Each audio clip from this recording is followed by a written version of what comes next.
Hello everyone and welcome to today's virtual session that is brought to you by Shiksha.com and University of Bradford, UK. So today, the topic which we are covering in today's session is skill for a changing global market and 5 reasons to study at University of Bradford, UK. Starting with, I will introduce you to today's panelists who will be taking care of the session.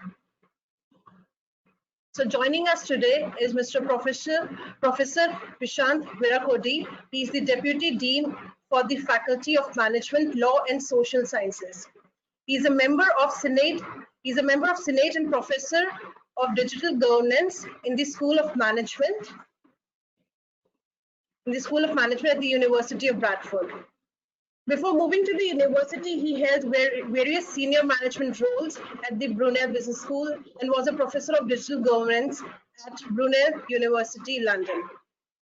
His current research and teachings are multidisciplinary and centered around public sector implementation, process transformation through digital government, social innovation and implementation and diffusion and adoption of disruptive technologies.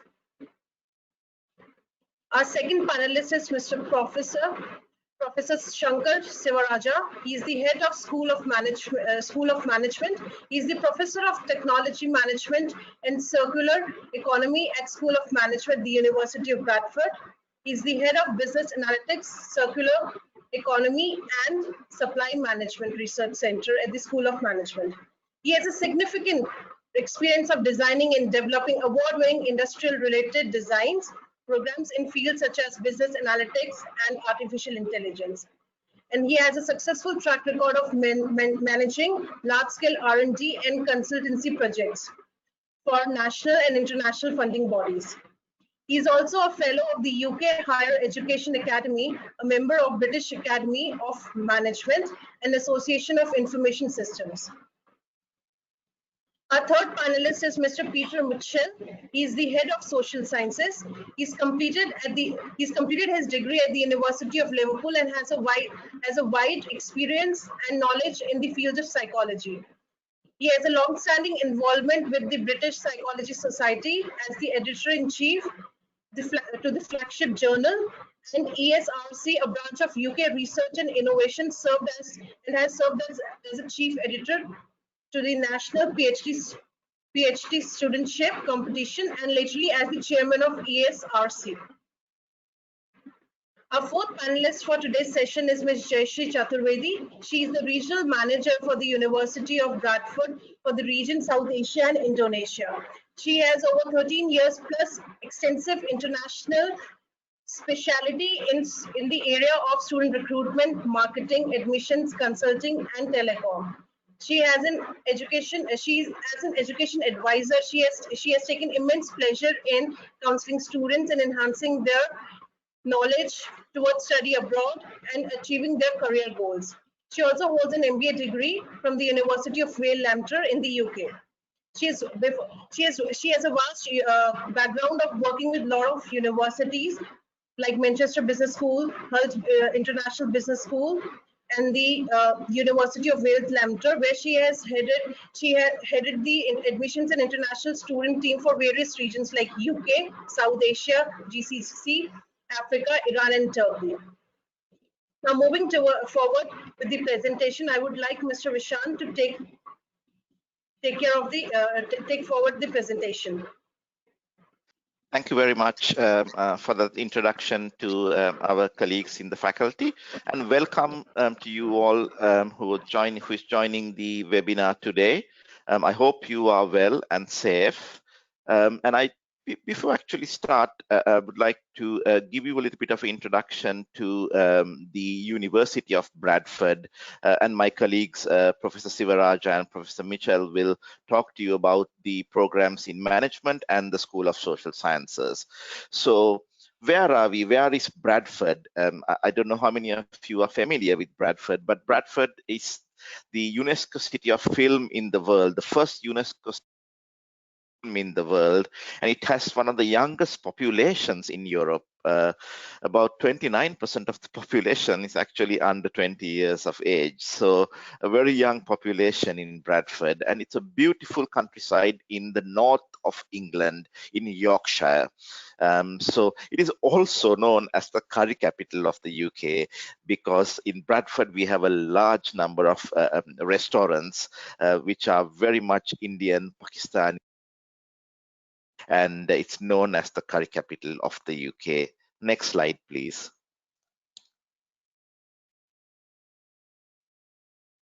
Thank you. We are very proud to actually announce that the University of Bradford was identified as the University of the Year for Social Inclusion. We didn't even identify, they looked at all universities and looked at the student demographics and the different diversity of students, and they identified University of Bradford this year as social inclusion. Just shows the diverse demographic makeup of the university. Students from all over the world, and very inclusive environment.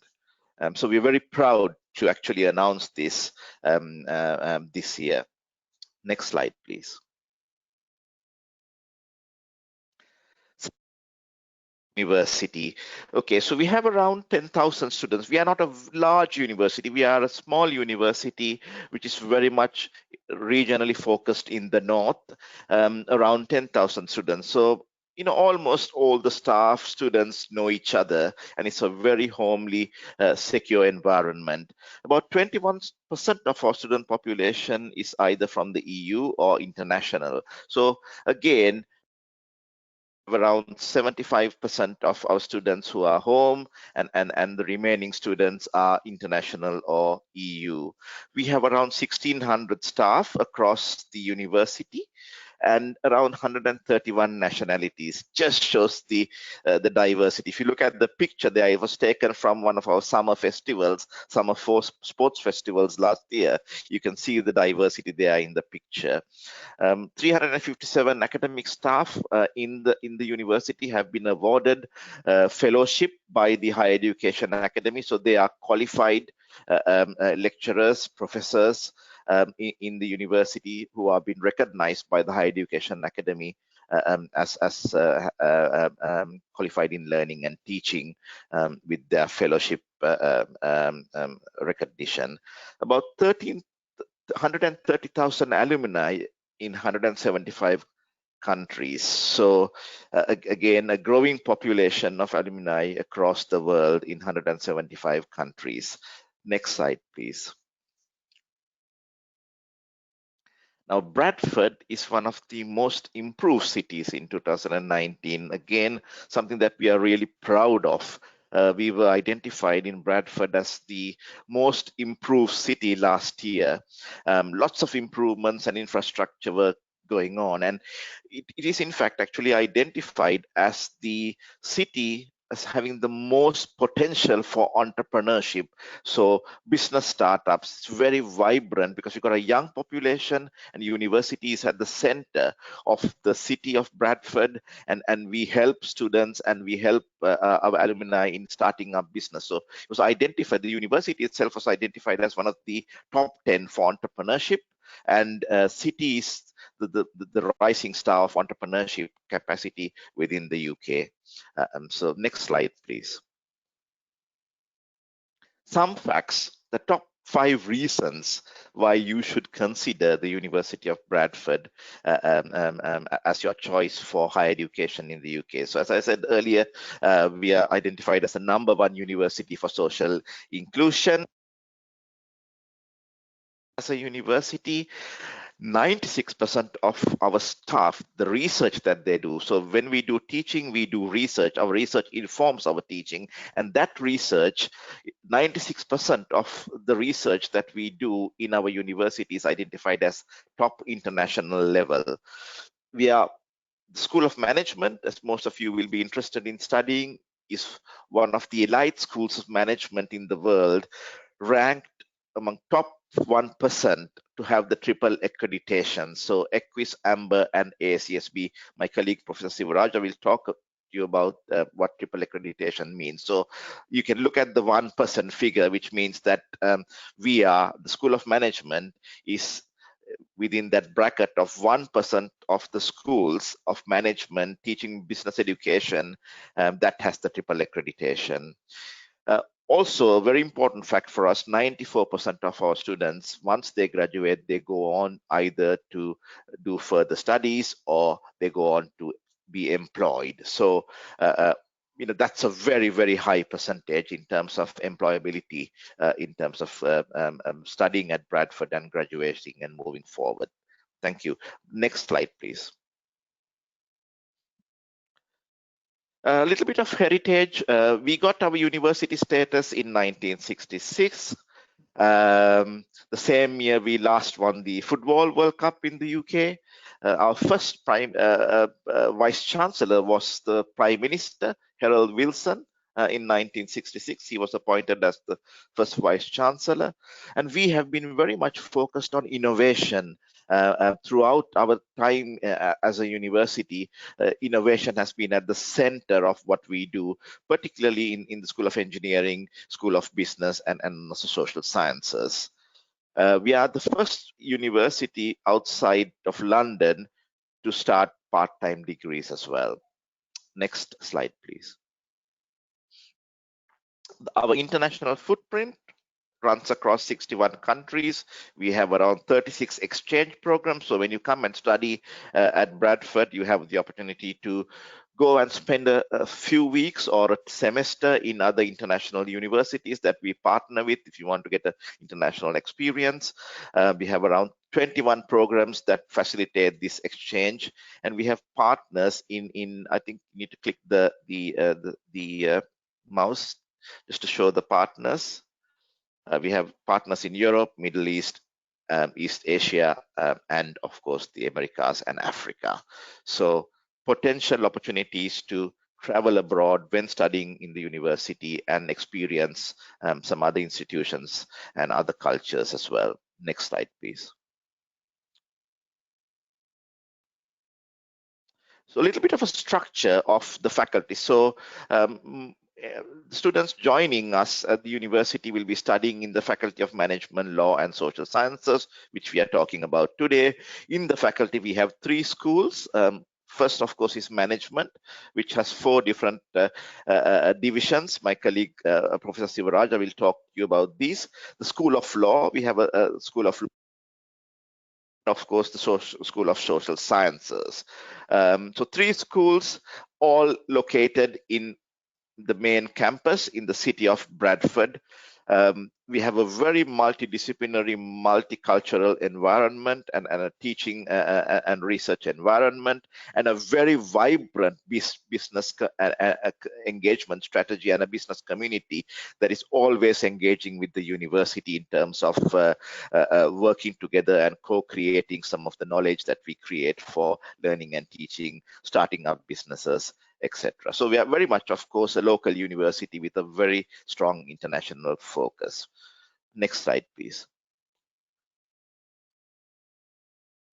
The Career Booster program, I'm not going to talk too much about this. My colleagues, Professor Sivaraja, will explain what Career Booster is. So if you join in summary, if you join the University of Bradford faculty, study management or social sciences or law, you will have the opportunity to participate in this unique program. What we do here is we have 2 weeks every year that is timetabled. Each semester will have a full week of activities that are very much focused on developing your skills and your employability profile. So if you were studying marketing, what are the skills that employers are looking for in a marketeer? We have identified those skills and we are providing those skills through a series of workshops and activities that will help you develop those skills. If you were studying finance or accounting, you will be learning things like how to use Sage as a software package to manage accounting in an organization. If you were studying logistics and supply chain, you will be learning about data analytics, because in the classroom there's only so much you can do to learn. but you also need the harder skills that organizations are looking for in individuals when they want to recruit. So what Career Booster, in summary, what it is doing is it's trying to complement what you learn in your degree with the real skills that you need in terms of using software, in terms of some of the interpersonal skills that you will need. And all of these activities are certified internally by externally by institutes such as SAGE, Project Management Institute, European Computer Driving License, etc., etc. So my colleagues, Professor Sivaraja, will explain a little bit more in detail about Career Booster. So that's what I wanted to kind of give you an overview of the Faculty of Management Law and Social Sciences. Before I hand over to Professor Sivaraja, I would like to just give you an update on what the university has been doing in terms of this current crisis that we are facing. We are living in extraordinary times. However, we have made sure that we continue our learning and teaching journey and maintain business as much as possible as a norm. So just to going back to when the COVID situation started in March, within 48 hours of the UK going into a lockdown, we were starting to teach online and providing all the personal academic tutoring and support online to our students through our digital platform, which is Canvas. In addition to that, we have been putting a series of other activities to engage with students to ensure that they are supported in terms of their learning journey, alternative assessments that were developed for students, because obviously we were unable to hold exams which should have happened in May under normal circumstances. So all of these activities were facilitated online. Moving forward to next academic year, which you will be concerned about, we have already planned that we will be open, the campus will be open from September, however, maintaining social distancing. So we will make sure that the learning journey for students will continue at University of Bradford with not just, so we are providing additional support as well. So this crisis has helped us really think what our students need in terms of supporting the students, not just face to face, but also from an online perspective. This has taught us lots of lessons and enriched our knowledge in terms of supporting the students. So we are planning a very rich blended environment for students, where students will have the opportunity to have a series of supported online sessions with materials that will be added to that, and also physical face-to-face classroom based lectures and tutorials from September onwards. So plans are currently underway with all the measures that need to be taken for students' safety in terms of joining the university, in terms of our accommodation, in terms of our facilities and infrastructure, and all of that is being currently planned and worked step by step. So by September, you will be confident that we are open for business. Over to you, Sanka. Thank you, Vishant. Afternoon, everyone. I think it's a pleasure. I think we can move on to sort of what Professor Vishant said. I think we are as business as usual. The first message I thought I will let you all know is that hope you're keeping well and safe. I think that's an important message that I want to give on behalf of the University of Bradford. We are in sort of a unprecedented times, but I think positively we are moving forward. And like Professor Vishant said, as we are trying to operate as business as usual. So moving on, I would say, Lakshmi, in terms of, I just want to present a little bit on about the School of Management and what we are trying to do within the School of Management.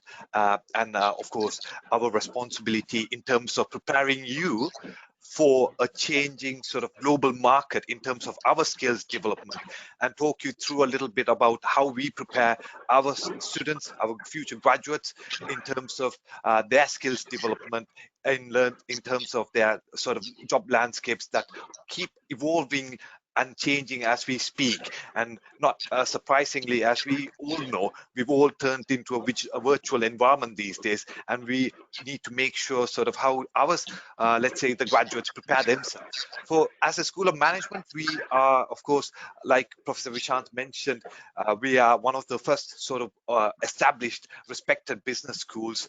And I think going back even before sort of the University of Bradford charter was obtained at 1966, we had our sort of School of Management established in 1963, and we are part of a lively University of Bradford campus environment. And our focus is around subject areas around accounting, finance and economics, business analytics, circular economy and supply chain, international business, marketing and branding, people, organization, entrepreneurship. So those are the key 4 strengths of our programs, of how our scholars research in this area that influences our curriculum, how our students, of course, come and learn a lot more sort of current activities within this area. So moving on, I will talk to you about a little bit for the next slide was about our new home, which is within the University of Bradford, which we are passionate about, and that is the Bright building. You will see if you do come over in well, in September, I would say. This is the sustainable building that we have, and it's actually ranked as one of the most sustainable building in the UK higher education sector. So this is the house, let's say, or the home of School of Management, and where you will have facilities within that in terms of labs, etc., that you will be using on. So I'll talk a little bit about the Triple Crown accreditation now. So moving on to the next sort of area that I want to talk to you, the importance of this Triple Crown accreditation. As Professor Vishant said, what does this mean to you as students who come on board and learning our program, and what does this mean to sort of future employment and skills development? What this means is that we are part of an elite business school around, let's say, if there's around 14,000 business schools around the world, we are part of this top 1% of the business schools to have these 3 reputable accreditation, just similar to sort of program level accreditations that you might be aware of, like CIMA, ACCA, or Chartered Management for marketing, for example. Similar to that, we are sort of benchmarked and accredited in terms of quality benchmark by 3 important bodies that are reputed within the business school environment. And 3 of them are called EQUES, AMBER, which looks at our MBA program offering, WACSP, which is an American body that looks at our whole school offering in terms of learning and quality, and EQUIS is an European body which again benchmarks us on our curriculum development, our sort of quality assurance in terms of the staff teaching on it. And keeping that, I think that adds a lot of value to you, making sure that we are teaching industry relevant programs. We are offering opportunities for you to work with real businesses on the ground, and that means that you can showcase this in your CVs or future employment opportunities that you get. How do we do this? Moving on to sort of the next slide, I would say it gives us an idea of how we are sort of constantly reviewing what our program innovation is for the changing global market. And keeping with the theme of having skills development, is we constantly look at how do we future-proof our graduates.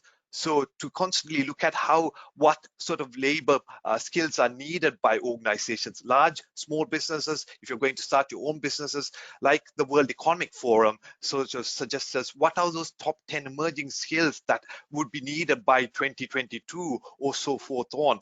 And we focus on that, and we make sure our curriculum is aligned to that. For example, if you're looking at the top 10 emerging skill sets as data analysts and scientists, AI and machine learning, how does that actually fit in with the management education? How can we equip you with sort of those skill sets that is needed? And that's a constant sort of I guess a message that we have in mind, to have sort of that implemented within the curriculum that we offer and the opportunities that we offer for you to work with businesses. So moving on, and I'll showcase, I'm not going to talk you through every single sort of programs that we have. I can take on questions a little bit later, but I just want to draw your attention to sort of the say the development, like I was talking about, the innovation and the co-design of new programs that as a School of Management, as a University of Bradford, are proud to sort of put ourselves in terms of innovating real programs that meet the, let's say, the industry demands for a changing global market, working in partnership, leading organizations such as SAS, IBM, Amazon, to make sure that we have those programs that has been released. So we have recently released a program on MSc in Logistics, Data Analytics and Supply Chain Management. We have a program that is coming about in September 2020. I'll talk a little bit more about applied artificial intelligence and data analytics and how that has an impact for businesses, things like digital marketing and strategy, financial technology. So all of these sort of curriculum sort of innovation helps us to kind of make sure that our programs are up to date, industry relevant, that lets you sort of prepare for this sort of future sort of proof global market that you might want to aspire to be as future graduate managers and business leaders. And our undergraduate program in the same sort of portfolios around management and business analytics, and by the University of Bradford, within where we are working in partnership with Faculty of Engineering and the School of Management, is around the BSc in Applied Artificial Intelligence.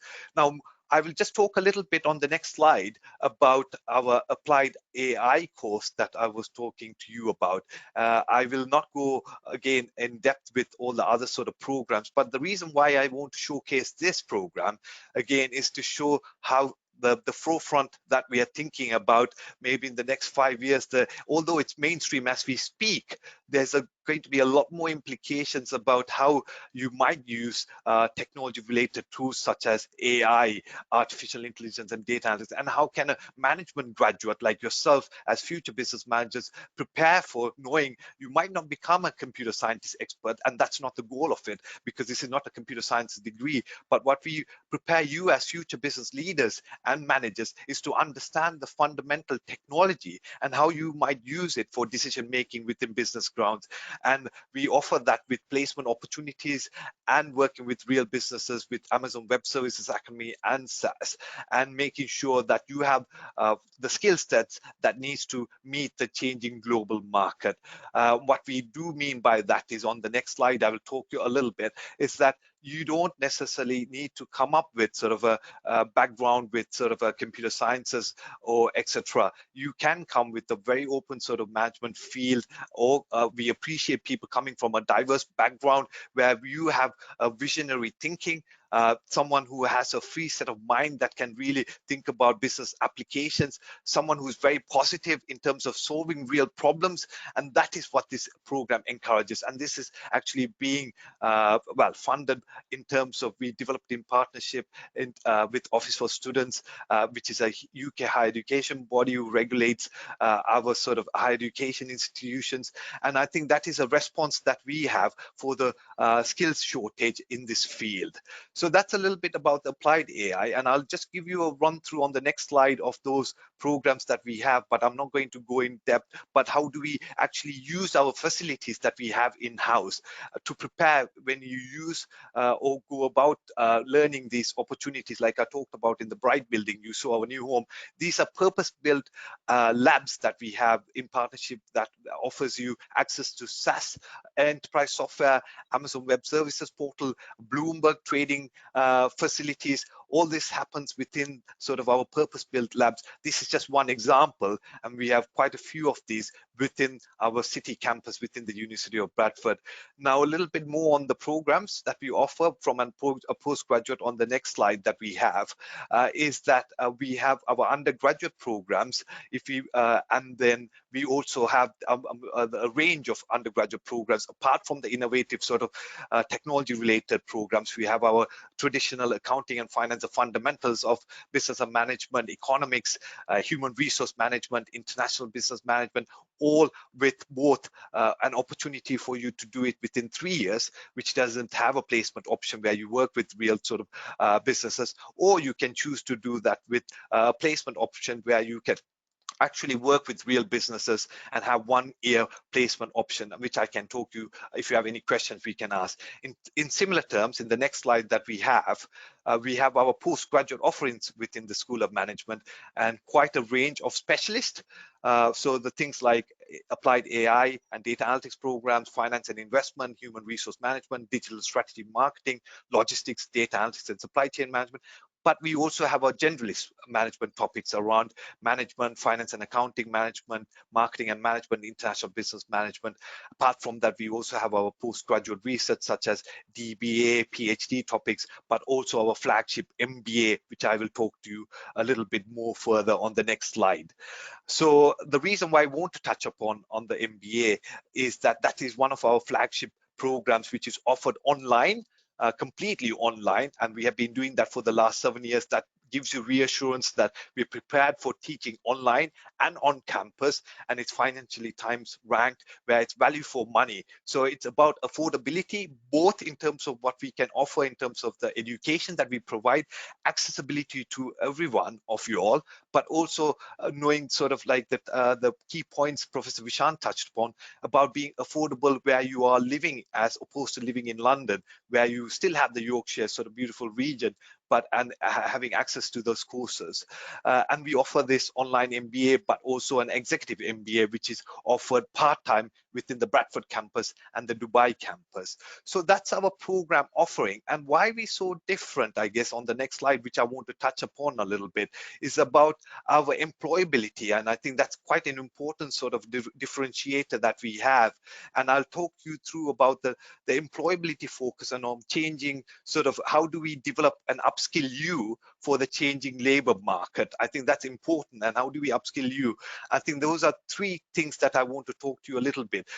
I think the next slide shows a little bit about the placement option, which I talked upon, and the benefit that offers to you. And I would say categorically, every single one of our students who went and worked with real sort of businesses, with government organizations, with corporate world, have come back to achieve really good degree outcomes, but also they have successfully achieved to get a job. That is absolutely fundamental, and it's a key message that we have when we prepare and design programs with all the real organization. We want you to be able to have that degree, but also make sure that you have a return on that degree by being employed or starting your own business if you're ambitious. And that's what we set ourselves for our future business leaders. And the next slide touches upon how do we do this actually within the classroom environment. Yes, we do teach theory, but we take you out to the real world, and that is experiential learning. And we use real life applications working with organizations such as Morrison's, one of the largest UK supermarket chain, to actually go down to the warehouses, if it's logistics, operations, or supply chain management, and think about how can what we learned in the theory actually be applied in the real world. And I think that's something very, very crucial. And again, it's a fundamental principle that we adhere to. And equally, another example that I want to talk to you on the next slide is that we have something called the Bradford Business Challenge within the School of Management that we allow our final year project students to actually work with real sort of organizations where they come with the real business problem called whatever they have in the organization, and we team up with the students and an academic mentor to work on solving real world problems. So for example, we have on the left hand screen, you can see one of our students working with a council to talk about Bitcoin use and how can the Bitcoin be used for social environment sort of application and society benefits, and working on sort of real organizations who have small businesses, give that opportunity. So again, going back to the ethos of making sure that whatever we teach in classroom is applied and you have the opportunity to work with real business. And that is important that we believe. And on the next slide, we kind of touch upon a little bit more about the international opportunities of not just locally, but also we allow you to travel, I guess, competitively. We handpick and interview students who have sort of the ambition to sort of work with large organizations across the world. And we have an initiative called the Study Abroad towards around entrepreneurs across borders. And this was a recent last year's sort of a trip towards Bahrain and working partnership with Alia University in Bahrain and Qatar University in Qatar, having that opportunity to work with startups, incubators, learning with corporations to carry on with sort of real world applications. So what does this all mean? I'm going to quickly move on to our next slide in terms of how do we actually result that into graduate destinations and the key partners. And I think the next slide shows you a little bit more about what all this education leads to. It is that ambition of allowing you to be employed, having that opportunities to work with global sort of brands, small businesses, such as, for example, KPMGs, the big fours, the local organizations that we have, the Walmarts, such as ASDA, non-governmental organizations, United Nations. These are all where our alumni have graduated, are currently working in or have worked in. And I would say a testament to this on the next slide is our recent achievement that as a University of Bradford was able to be ranked by Hitachi in January 2020 as the top one university in the northern region in the UK, where 1 in 8 of our students work in a very senior managerial role upon finishing their degree. So that is actually a testament to our programs and having that opportunity for you to have that ability to become a future business leader. Just to summarize everything on the next slide. So why us and why not any other institution? I know this is a very important decision for you and for most of you all, especially given this sort of unprecedented times. But what we want to reassure you that we provide quality education within the management education. We are the top 1% of elite groups of School of Business holding the triple accreditation. We do have 50 years of real world business connections, but also offering that education that we provide. We are very proud of our distance learning online MBA, which is Financially Times ranked, preparing yourself.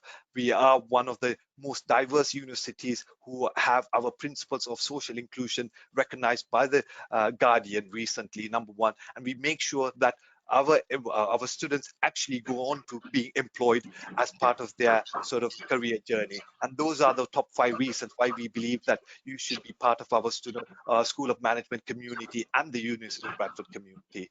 So thank you all. I think I'm going to pass on to Professor Mitchell to quickly talk you through our School of Social Sciences offering. Well, thank you very much. Yeah. Sorry, Peter. I was just coming to that. We have few questions from students coming in, so we thought that we should take few questions from here because there are a lot of questions coming in from the students. So I have few questions from the students, which I'm going to read out here. And Jashi, you can see that who can respond better to these questions to answer students' query. So the first question which I have got is from Akshay Huda, who is asking what type of teaching will be done in September 2020? Is it going to be blended learning or on-campus face-to-face learning? Okay, so I can answer that question. Can you hear me, Jayashri? Yes, please go on, Yeah, Vishant. good. Okay. Yeah. So what we are planning to do is provide a unique offering for our students, particularly in our faculty. So the university strategy would be to keep, the campus will be open, as I said before, to maintain social distancing. So all of the sessions where we need labs, for example, the use of labs, we will ensure that social distancing is maintained within that environment. So it will be partly blended, whereby the large classrooms, so for example, in accounting and finance, we have large numbers of students where it's very difficult to accommodate all those students maintaining social distancing in one lecture center. Even the biggest lecture centers with 300 students, maintaining social distancing is difficult. So some of the larger sessions we will be delivering online. However, these online sessions will not just be me coming online as a lecturer and delivering a presentation online. The blended learning in an online environment will have a number of different sources. For each session, you will have a talk that is supported by additional material in terms of a study book that you can study. The lectures will be online and live, and it will be also recorded. So you can, if you're unable to join the big lectures, I'm only talking about the large lectures where we have certain programs where we have 200 students, which we cannot accommodate in a classroom. All the other programs where the numbers are smaller and we can accommodate in classroom, we will try to do that. So we have the online for the large lectures, where we have the lectures supported by a number of sources of material, including a study book, activities, discussion forum that is online, live, and then recorded. And then after the lectures, you will also have face-to-face small group tutorials, lab sessions, and seminars. So for each module and program that you study, the lectures are going to be in an online blended environment, and face-to-face activities immediately afterwards on campus in small groups to support what was done online in terms of engaging in discussions, in terms of kind of flipped classrooms, going through case studies and discussing with the students in a smaller group. So that is the plan at the moment. Okay. And of course, when the situation improves and if the government regulations allow us. So the university, like many other universities, is following UK government guidelines in terms of social distancing in the workplace and in universities. So soon as the guidelines change and when time allows, let's say that happens in January, that government says now it is safe for us to congregate in larger groups, obviously then we will go back to even the larger classes will then go back to face-to-face, and for those who don't want to attend those face-to-face large gatherings, we'll have the online sessions in parallel. You can see a host of it's a host of activities that are going on to support the students. Sorry, Shukla, go please. Yeah, so Akshay has another question, and he's asking, is there any option for getting a placement on internship during the for the courses like MSc Digital and Strategic Management? What will be the main difference between applied MSc and applied AI and data analytics? As both are having similar modules, which will be better option in terms of getting a job? Yeah, I'm happy to answer that, Lakshmi. I think good question. So what I will say is, first of all, I guess just like all our MSCs, we encourage, even if you don't have a placement option as per se, we encourage internships where possible. So during the summer period, we encourage students to go and seek internships, but we have a careers team which helps sort of students to apply for internships, and they are able to do so, right? Which in the key difference between a program which has placement opportunity is that it's integrated and actually part of an assessed sort of a opportunity. So for example, the new MSc Applied AI has a 3-month placement which will then be assessed, which doesn't, of course, that is something that's part of that new program that we have. Typically with all our normal digital marketing and all the MSc in management, we don't have an integrated placement option, but what we do is we ensure that students have the opportunities to apply for internships, and of course as part of a competitive process with careers helping out to support them, they can, of course, some of the students find internships within their study period to go on to doing these internships during summer period, and of course that then converts into sort of a job if they are, of course, successful after the degree outcomes. So that I think it's a reassurance we do encourage, and without just the internship opportunities during the normal modules, the lectures, we get our industry speakers on board, so they have again a networking opportunities with real sort of world businesses. The dissertation, we encourage students to go on to sort of working with real business projects. So I think there are different multiple sort of opportunities, I guess, just like students have the let's say option to work with real businesses, we also support them with sort of career team there to help them sort of guide them towards these opportunities as well, if that makes sense. Yeah. Okay. Okay, I'll take one more question. This is from Sunil Mutreja. He's asking, please suggest if working professionals from pharmaceutical sales can pursue masters in data and business analytics, as pharma companies are now increasingly relying heavily on such data softwares and analysis viewpoint of leading business models. Absolutely. I think it's a very good question. I think something I really believe in, coming with different experience from different industries such as pharma, be it from arts, health sciences. We appreciate people coming from different, because you have a different angle to add, and doesn't stop you from sort of applying to our courses. What we teach and equip you as future business leaders is that you have the right skill sets. Kind of take you through the foundations of data analytics skills, applied artificial intelligence, and we try and train you through our sort of lab tutorials, so that you understand as future business leaders in the field that you want to work, in the sector that you want to work, that you have the right skill sets to understand how you could probably use these technologies to make business decisions. So absolutely, we more than welcome you to come and join our courses. Great. Okay, so I'll take one more question and we can start with Peter's section. So so this question is from Argya Das, and she's asking, as an Indian middle class student, maintaining the university fee and living cost is very high. So what scholarships are provided by the university, and how much is the success rate for getting those scholarships? I'm happy to answer that, and I'm Jayshree, or do you want to jump in first, and then they can That's hear a fine. different voice? All right, so I'll take this one. At this point in time, what we are doing is currently for our September 2020 and January 2021 intake, all the students coming from India gets a scholarship based out of the nationality.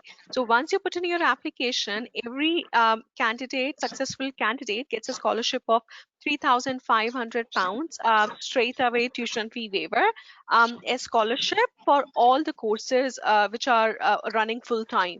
So we are talking about all the faculties, UG, PG, foundation. Even if you come for PhD, you do get £3,500 of scholarship. In addition to that, if you join any of our courses, which is run by faculty of social sciences, and particularly the set of courses in peace studies and department, which includes courses like project management planning, course like international relations or international development. We have 7 courses which have an advantage of scholarship of £5,000. So being an Indian national, being an Indian student, you either get £3,500 of scholarship, or if you come to particularly 7 courses which we are offering, £5,000 of scholarship. So I think we will take few questions after the session also. So Peter, you would like to take this? I certainly would. Shall we continue? Well, thank you very much for those questions, and thank you very much, Professor Shankar, for that terrific presentation. And it really reminds us why it's such an attractive and valuable place to study here at the University of Bradford. And you can see the value of these degree programs in terms of the career opportunities that they create. But you can also see the value in another way, which is something I'd like to speak about now in introducing the School of Social Sciences. So this school is made up of 4 divisions. These are peace studies in international development, sociology, criminology, social care and social work, and psychology. So we are based, sorry, can we move on? We're based on the main campus here, and if perhaps we can move on to the next, you can see the purpose-built learning spaces, which of course are well designed in terms of presentation areas and in terms of Wi-Fi connectivity, designed in such a way to facilitate modern study and to bring students together. Move on to the next, please. And one area I'd like to speak about quite proudly here is peace studies. And this is now incorporated into the division of peace studies and international development. This is the world's first and arguably the most renowned department in this area, specializing in peace, conflict resolution, and international sustainable development. And our reputation is such that we've attracted many very, very high quality international students who've managed to gain considerably and develop hugely by studying in our program and then going on to really important international jobs. And you can see 3 examples here of our alumni. This is just 3 examples. We've got many, many more, but as 3 examples, we're very proud to have on our records as a former student, the Prime Minister of Mongolia, the Deputy Prime Minister of Ethiopia, and also Miss Kasule, who is a world-renowned social entrepreneur, who's currently on a Harvard Advanced Leadership Initiative. And so our graduates from University of Bradford, particularly from this operation in peace studies, have gone on to take really important jobs in diplomacy and also to be world leaders and influencing international politics. Now, I said that the degree at the University of Bradford opens up tremendous career opportunities, as Professor Shankar explained. And what I'd like to add to that is that there are some areas of our university that are very attractive to students who are interested not only in having a really strong career and a really good income, but also very interested in helping society to develop, helping people to grow, and helping communities to thrive. So people who study social sciences are people who want to improve society. They want to help people. They're concerned about mental health and supporting people to function and operate at their best. They're interested in the development of people and the development of society. And one particular area of interest in all of this, of course, is the development of children and youth, because it's our children and our youth who are going to be the future of our world. And so this is a great emphasis, and this is a focus in many of the degrees that we offer. And connected with all of this, of course, we want our societies to be safe, and we want people to be well behaved. So we also have a focus on understanding and eliminating criminal behavior. Now, I'm going to talk about the programs that we're offering, and I'm going to focus on the postgraduate programs, but I'll say something just very briefly about the undergraduate. So this degree that you can see on the screen is criminology and criminal behavior. The graduates from this are people who work with the law service and work with the police. Next slide, please. Now I'd like to focus on international relations, politics and security, something I was speaking about just a few seconds ago. And this program is an undergraduate program. It's very attractive, particularly to international students. But perhaps if we could move on to the postgraduate offerings, please. Next slide. And in the next slide, you can see our 8 postgraduate programs offered here. All of them are available with a 3-month placement. And as Professor Shankar said, if you take advantage of that, that really gives you terrific experience. And it also helps your career prospects greatly. And I'd like to emphasize that these come with a £5,000 scholarship. And the reason why that's the case is because these are really top priority programs for us that we're very proud of. And in recognition of that, we're encouraging and wanting to recruit international students. So we're giving that support and we're backing these programs. And just one thing I'd add actually as well is that the program in international development is aligned to project management. And that means that those who graduate are eligible for membership of the certificate of associate in project management, which really opens up fantastic career opportunities. Next slide, please. These are the psychology undergraduate programs. And as you can see, there are 2 of them.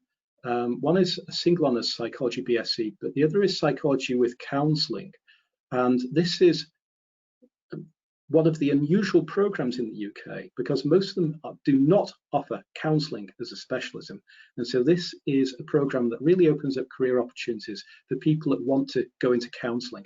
And that's facilitated, of course, by the fact that these programs are accredited by the British Psychological Society, which not only is a kite mark of quality, but is also entitles you to become a certified psychologist. You can become a registered psychologist as a practitioner. Could we move on to the next slide, please? We offer two master programs in psychology. One is a psychology conversion, and that's for somebody who's done some psychology in their undergraduate degree and then can complete this one-year master's that will give them eligibility to join the BPS as a graduate member, and therefore can be registered as a certified psychologist. We open up fantastic career opportunities, particularly in terms of working with things like counselling. And our other program is Psychology of Health and Wellbeing. Again, a program that's really well suited to those that want to work in supporting roles and in the health service. Next slide, please. Social work, this is a professional program. It's an undergraduate program that is recognised by the Health and Care Professionals Council, which is aligned to the National Health Service in the UK, and the graduates are able to work in that professional capacity. It's a professional qualification. Next slide, please. This is another program that's working with children and young people associated with social work. Next slide, please. And this is our graduate program in social work master degree. And for those who've already done some relevant work at undergraduate level, a relevant degree at undergraduate level, you can then do this one-year master's conversion, and it will qualify you as a professional social worker. Next slide, please. And finally, sociology in BA honours, a degree concerned with understanding society. Next slide, please. So there are 5 reasons that I offer here to study social sciences at Bradford. Number 1, employability. As you've already seen, our graduates are very highly employable, and our programs are designed with that in mind, to improve the world, to help people and to help society. The quality of our programs, all the accreditations that we have that lead you into professional pathways. The quality of our staff, our teaching is underpinned in research, and much of our research is internationally recognised and world leading and internationally excellent. And the quality of our learning environment, as you see, as you've already heard, we are the University of the Year for Social Inclusion and world leading in our commitment to sustainability. So thank you very much, and I'll hand over now. Thank you.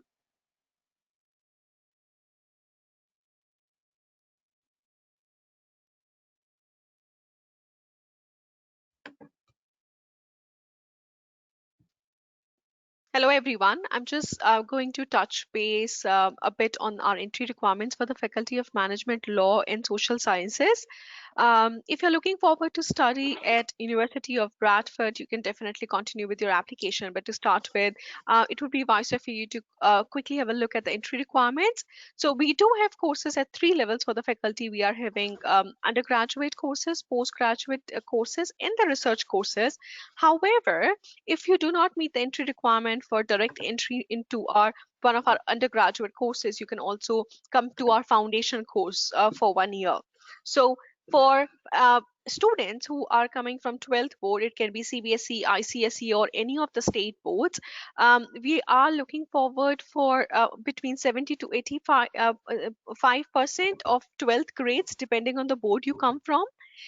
If you come in score with less than 70%, so anything between 55 to 70%, you can go for the foundation course. For the postgraduate degree, our entry requirements are very straightforward. So we are looking forward for graduates coming with bachelor's degree of 60% of or above, depending on the course.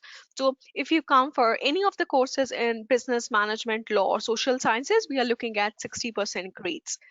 The advantage is that when, as my colleague Sankar mentioned earlier, that we do appreciate students coming from different backgrounds and different experiences.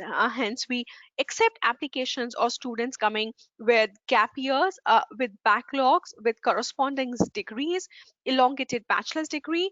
Plus, for undergraduates, we also accept the diploma program. So many of you do your 10th class, and then post that you go for 2 or 3 years of foundation courses or diploma courses in India, we do accept those courses as well.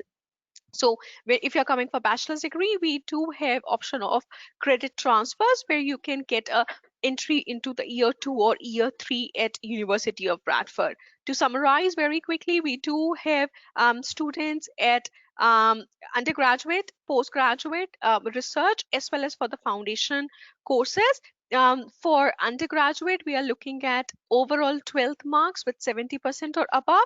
For postgraduate, we are looking at your bachelor's degree with 60% or above across all the boards in India. Next, please. Apart from your academic requirements, we also want you to come with your English proficiency. So for English proficiency, we accept all the major tests which you can take in India: IELTS, TOEFL, PTE. We also do our Bradford English test, which is similar to IELTS, but it's a paper-based test. Hence, it's not applicable for September 2020 intake, but if you're planning for future, you can also take Bradford English test with us. At this point in time, we are also accepting TOEFL home test. It's a test which you can take right now because we understand you are unable to do your IELTS exam right now due to lockdown and restrictions in the country. So the 3 tests you have available right now is either TOEFL home test, lingua skills, or language certification. If you want more information on these tests, you can always get back in touch with us and we'll be happy to help you with it.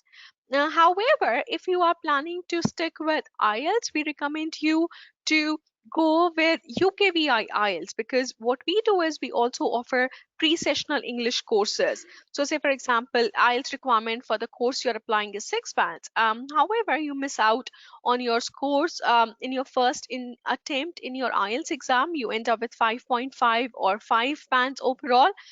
In those cases, when you're not meeting, you have a valid score but not meeting the requirement, you can go for our pre-sessional English courses. We do offer 6 weeks, 10 weeks, and 20 weeks of pre-sessional English, which you can start before your bachelor's or master's degree at the university. Another thing to add on here is we do provide English waiver for students coming from CBSE and ICSE both. So if you have done your 12th for 12th, like irrespective of the year of completion, or irrespective if you're coming for UG or PG or for research, if you come with 12 CBSE or ICSE board with English marks 65 or above, you would be eligible for the English waiver. Next, please. Quickly want to touch base on the tuition fees as well. Our tuition fee for both UG and PG is categorized between the lab-based courses and the non-lab-based courses. And as you can see on the slide, tuition fee ranges between approximately £16,090 to £19,890. To round it up, it's between £16,000 to £20,000 depending on the course you are coming for. And the foundation course tuition fees is approximately £12,800. This is just the tuition fee. In addition to that, you would be requiring the cost of living, which is between £7,000 to £9,000. So in after the tuition scholarship deductions, which we discussed earlier, if you're looking at the total cost of your studying abroad at University of Bradford, it's going to range between 22 to 25 lakhs of rupees in Indian currency. Next, please. I just want to touch base on the scholarship again.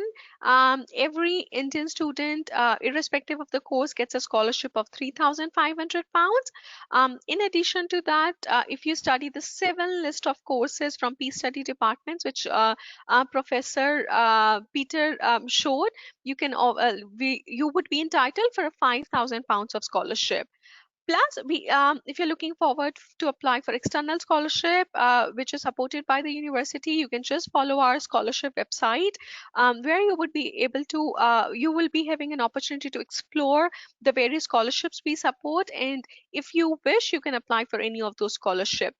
The first 2 scholarship, which is nationality-based scholarship or the Peace Studies in International Development Scholarship, those are by default. When you submit your application, we review your application and you get that. along with your offer letter if your application is successful. But when it comes to the external scholarship, you need to put in an additional application, in which would be reviewed by the external bodies. And most of these external scholarships come with the deadlines as well. Next, please. What we will do is I'm leaving, we'll go on with the Q&A, but we'll leave our details out here for a while. So if you have any queries in regards to the admission, or if you would like to have your profile evaluation, course or entry requirement, or if you want to submit your application, please go ahead, put in the application. There's no application fee. We just want you to put in your application with your academic documents. So we are seeking documents like your 12th certificate, your bachelor's degree certificate, and your statement of purpose. For September 2020 intake, we do not need any recommendation letters, because we understand it's very challenging for you to get those letters right now. So just put your academic documents and we will review your application and we'll get back to you within a week's time. So we'll go back to the Q&A. If you can please support with the same, Lakshmi. I will also ask my colleagues to join back for the Q&A. Okay, so I'll start with the question. Students, also, if you have some questions, you can click on the raise hand bar, and we will unmute you, and you can ask your questions directly to the panelists. So I'll take up the questions that the student have already posted in the question section. So this question is from Diksha Babbar, and she's asking, I wish to know if there is a chance of a delay in face-to-face classes, in on-campus classes. Are there going to be any delay like October, November, or there will be online classes directly from the September intake? So there is no delay. So the university will open in September as usual. There's likely to be, in terms of the postgraduate studies, we normally start in October, end of September. No major delays are expected from our side at the moment. Okay, fine. The next question we have from Anthony, and he's asking, is a BA student can study big data and analytics for PG courses? A student from BCom background? Yeah, I'm okay to answer that. Is that if he's referring to MSc in the MSc in big data, which is in the Data computer science analytics. And the analytics or course. fine, if it's logistics, data analytics, because there is another big data course within the computer sciences, so that's what I'm aware of. But anyway, if it's MSc in logistics, data analytics and supply chain management, absolutely. So we encourage, again, people from diverse backgrounds to apply for it. So and in a similar fashion for the MSc in applied artificial intelligence and data analytics, yes, we encourage them. So those are the two which I can, of course, within the School of Management, I can assure you. Okay. Okay. The next question I have from Madhav Chaturvedi. He's asking, what are the various opportunities available to undergrad courses in sports?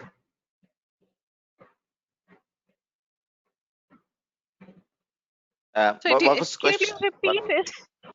Yeah, I'll do that. So he's asking, Madhav is asking, what are the various opportunities available to undergrad programs in sports? So sports sciences. I'll take this one. Yeah. So, Mother, we do have course in sports physiotherapy and sports exercise medicine. So those are the courses in health studies department. So definitely you can sign up for those courses. Okay, I hope Madhav, you got your answer. Okay, coming to next question, which is from Priya. She's asking, what are the career options and opportunity post we complete our programs from the university? Yeah, I can go for it, and I'm sure we can add. So just like most students, I think it's important. I think, like I mentioned, there's quite a few options which we prepare during the course as well as after the course, where we have career team, a dedicated careers team in the university to help you all sort of work on your application. We do mock interviews even during the course time that you have access to, put you in touch with sort of organizations. Of course, you have to go through the normal application process with local organizations, with big brands, for example.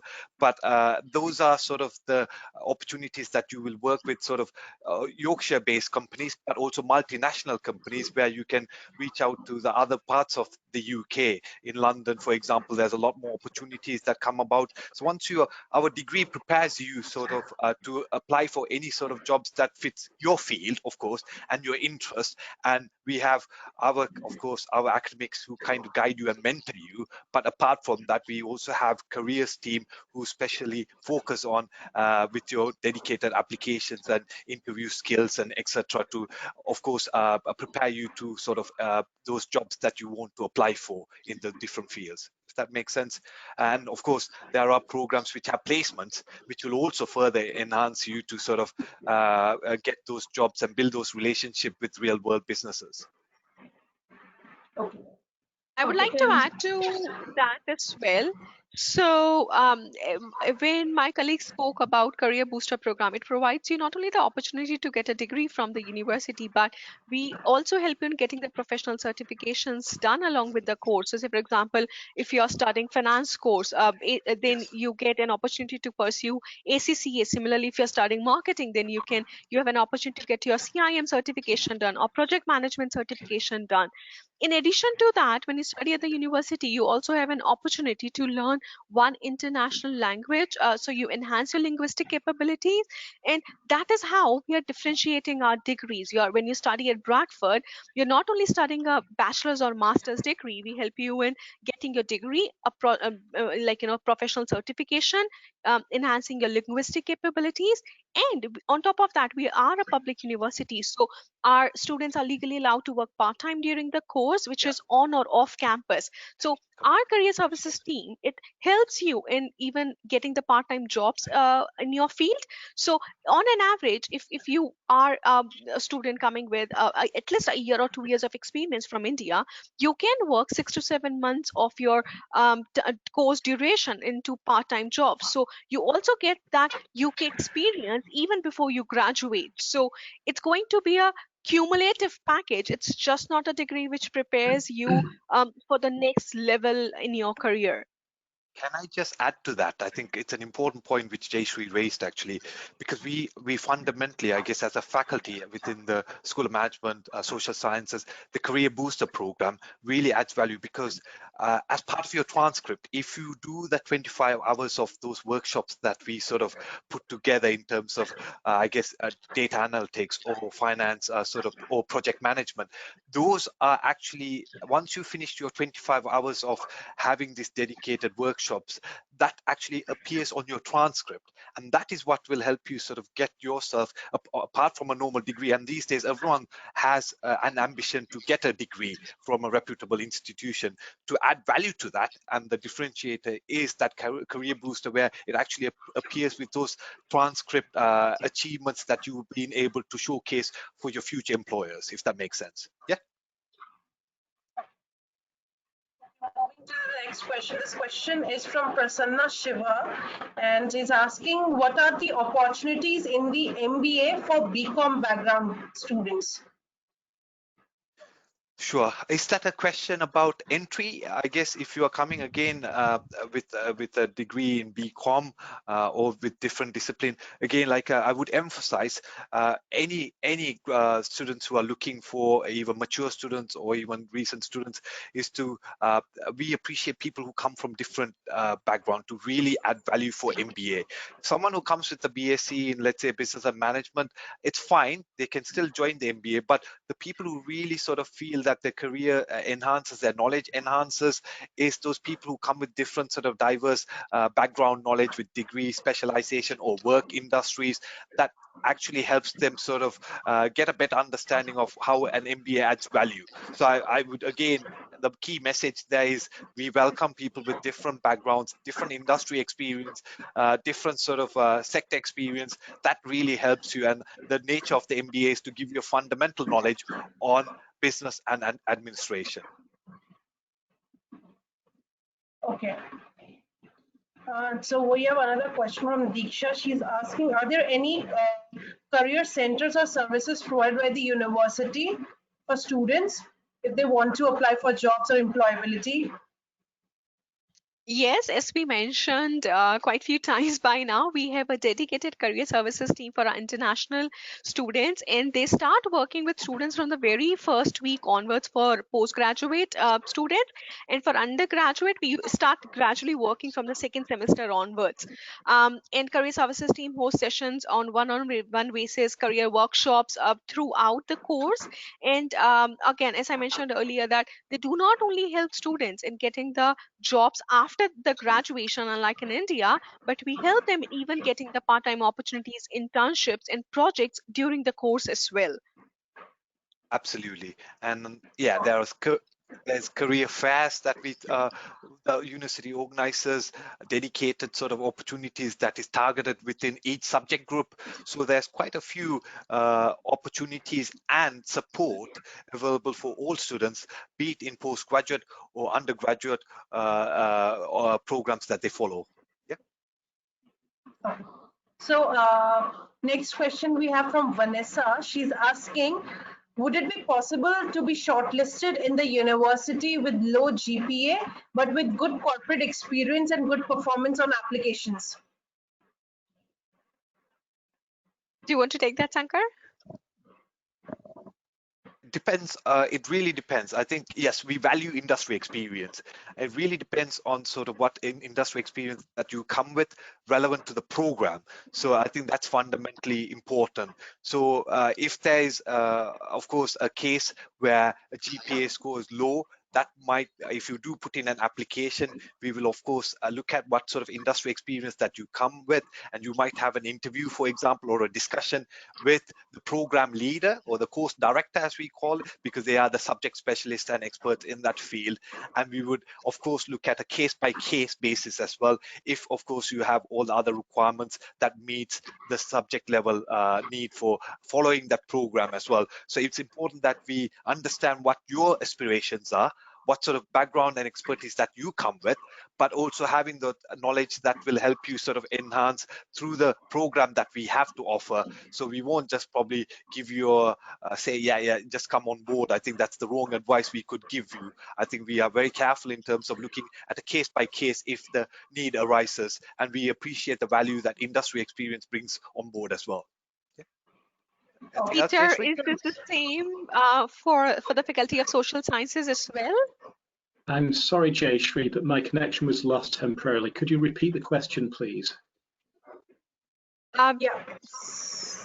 So the question was that if a student have a low GPA but have a good corporate experience and good performance on application, is there a possibility to be get shortlisted by the university? Well, in my experience, there's always flexibility. Of course, we set standards, and we expect the best students in our university. So of course, we have high standards, but we do take students individually on a case-by-case basis, because in some cases, even though the students didn't meet the exact grade requirement, there might be some kind of mitigating circumstance that we'll take into account. So my answer to that is yes, there is flexibility, and we really do want to recruit the very best students, and sometimes that doesn't always show in the grades, the entry grades that the student is presenting. Okay. So we have next question from Jade. She's asking, are there what kind of career opportunities can a student get if they're applying for social science courses? Well, if I might answer that one. The programs are accredited, or at least some of the programs are accredited. For example, the psychology programs are accredited by the British Psychological Society, and that means not only that there's a kite mark of quality of that program, but also it means that on graduation you can join the British Psychological Society as a graduate member, and that means that therefore you can register as a chartered psychologist. You can therefore offer your services as a psychologist, confirming that you're registered on the charter, which means that you have to abide by the code of conduct. But that is an important career opportunity. And moreover, you can then pursue with that qualification, you can pursue a postgraduate course, for example, the doctorate in clinical psychology, and that will qualify you to work in the National Health Service as a clinical psychologist, working as a psychology doctor in a hospital where the last time I checked, which was quite a few years ago, the top of the salary range for that profession is more than £100,000 a year. So we're talking about a really high level professional occupation for that kind of career.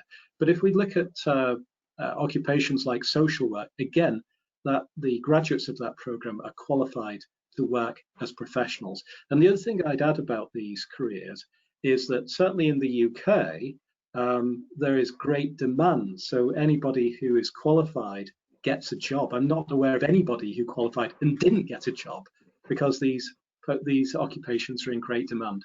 And if you look at programs that are offered by Peace Studies and International Development, as I already explained, there are fantastic career opportunities in international diplomacy and indeed in project management on an international level. And we have some very, very famous alumni, as I explained earlier. So here, again, you can see fantastic career opportunities. Thank you. Great. So I'll take the next question, which is from Aman. Aman is asking, can we pursue our PG course from the same university after attending UG course from the same university? Yeah, I can answer that. Quite easy one. Absolutely. I think we really feel, again, I think our programs are sort of aligned that allows you to sort of have your undergraduate learning experience that really transitions and helps you transition to a postgraduate level. Make sure sort of we have those opportunities that adds value towards the postgraduate course that you sort of intend to sort of pursue, and the opportunities that come in. So we appreciate that, and we make sure our programs are aligned to have that seamless transition from an undergraduate to a postgraduate program.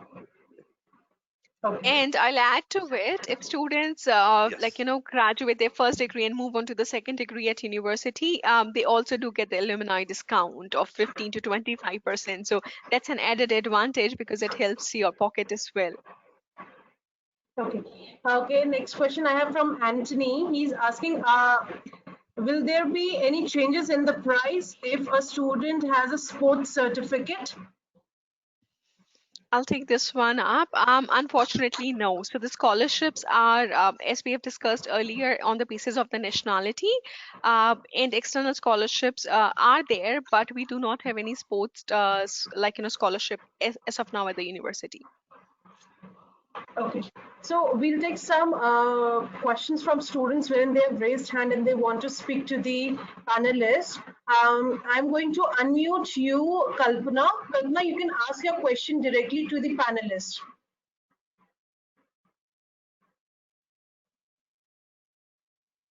Kalpana, can you hear? I have unmuted you. You can ask your question to the panelists directly.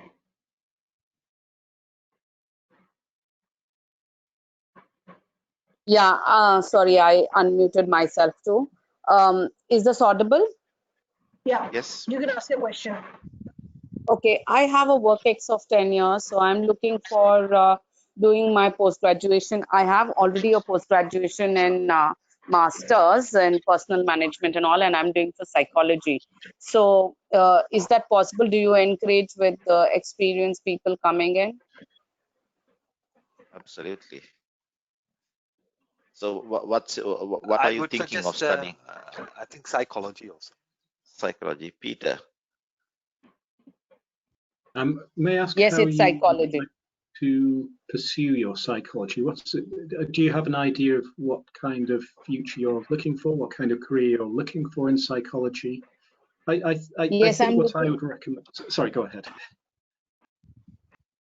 Yes, I am. We've done our organizational psychology as part of our subjects. Okay.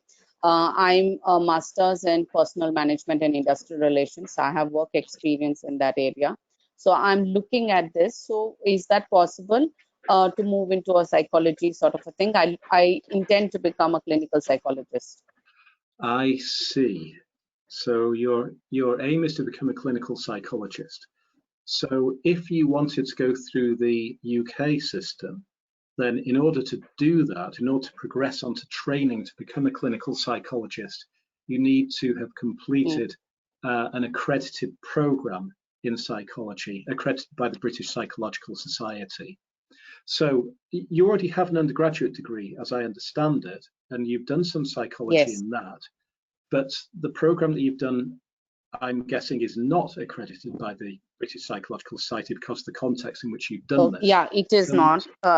So my advice to I didn't do you, an. Mm, my advice to you is to sign up to the master's conversion. I know you have a master's degree already, but nevertheless, I mm. urge you to sign up to the master's conversion degree in psychology that we offer, and that will then give you that's accredited by the British Psychological Society. So that would qualify you to go on to training for the doctorate in clinical psychology that would then entitle or give you the opportunity to work in the National Health Service as a hospital doctor, working as a psychologist with a very good career and a very good salary. Okay, you suggested what master to do masters again in psychology. It's called the master's conversion. So the master's conversion in psychology. So in my experience, the students who go on that program, and there are many international students who do it, and many of them already have a master's degree. So it's not repeating what you already have. No, it's giving you the recognition by the British Psychological Society that opens up these really fantastic career pathways. And it's only a one-year program. Okay, and do you all take people with experience? Because I have done my master's way back, more than 10, 12 years back. I understand that, and that experience is going to be very, very valuable. It sounds to me as though it makes you a very good candidate to go onto the master's conversion program, and that going beyond that to train to become as a clinical psychologist, as a professional qualification, that experience that you have is also going to be very, very valuable, because the people that go on to do the clinical training beyond the master's program, they're selected very, very carefully. It's quite a tough competition, and those who have experience, especially relevant experience that's relevant to clinical psychology, have an enormous advantage. So I do think that your experience, your years of experience, is really, really valuable. Okay, thank you. Thank you. Thank you so much, Kalpana. Okay, I'll take one last question. The student is asking, Prasanna is asking, if we do not have an IELTS or TOEFL, is there any training program provided by the university? Or is it mandatory for a student to have an IELTS or a TOEFL score? I'll take up this one. Unfortunately, yes, you need to come up with one of the tests, either IELTS, TOEFL, PT, or Bradford English test, unless you're coming from 12th both CBSE or ICSE. But if you do not, you've not started CBSE or ICSE at 12th, then you have to come up with one of the tests to achieve your unconditional offer letter. Okay. Students, if you have any more questions, you can raise your hand or you can ask your question in the question panel.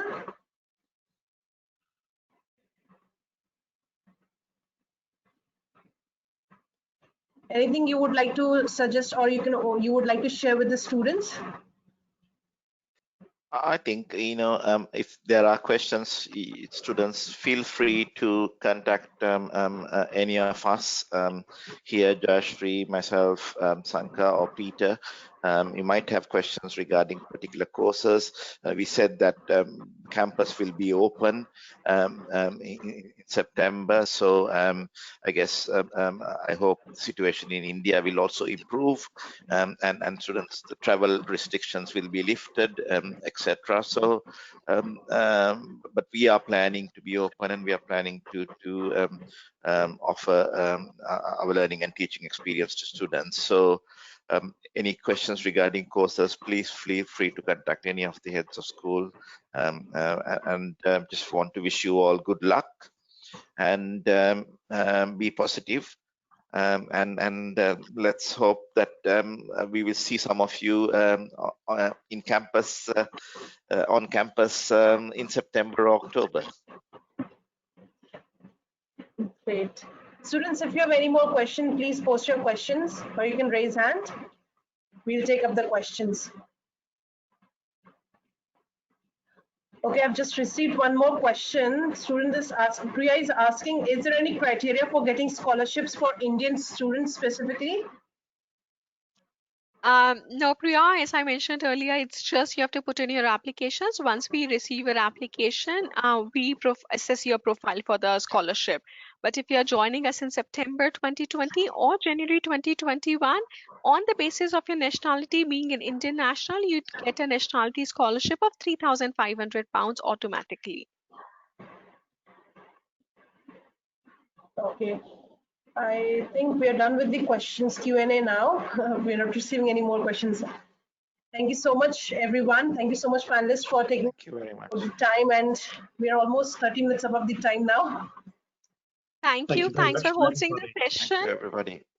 Thank you all. Thank you so much, everyone. Thank you. And students, if you have any questions, Bye-bye. you have the contact detail of the university. You can get in touch with the university, or you can get in touch with Shiksha, and we will help you in reaching to the university. Yeah. Thank you so much. Thank you so much, everyone. Have a great day. Thank you very much, Bye-bye. everyone. Thank you. Bye, Bye-bye. everyone. Bye-bye. Bye. Bye. Bye.